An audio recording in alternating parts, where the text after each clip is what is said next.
මේව තමයි රසම රස මාළු මිරිස් කරි එක හැදුනේ. අප හැන්දයි.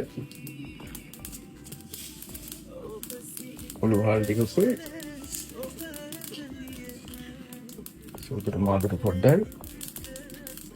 පොඩ්ඩක් පොඩ්ඩකුයි එනසාල්. ඊට පොඩ්ඩක් දෙන්න ඕනේ. ඊට පස්සේ එකතු කර ගන්නවා හාල් නැසු ටිකක්.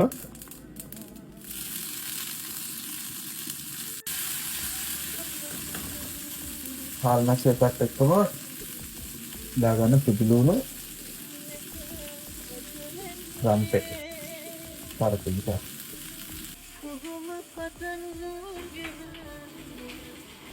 ඊට පස්සේ අපි එකතු කර ගන්නවා ලුණු අවමෙරිස් තක්කාලි ඔක්කොම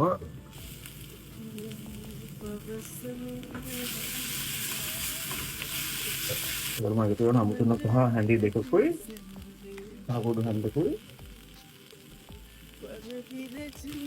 පෙරපොදුන පහ හැඳි වාගයකුයි. ඊට පස්සේ අපි දාගන්නවා මාළු මිරිස් ටික.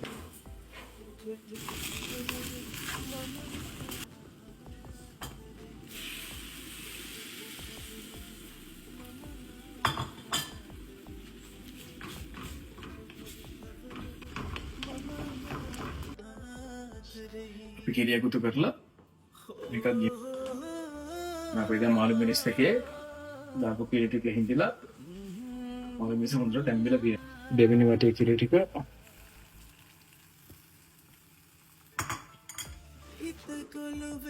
දෙවෙනි පාර කිරි එකතු කරලා විනාඩි 5ක් විතර අපි තැම්බෙන්න දීලා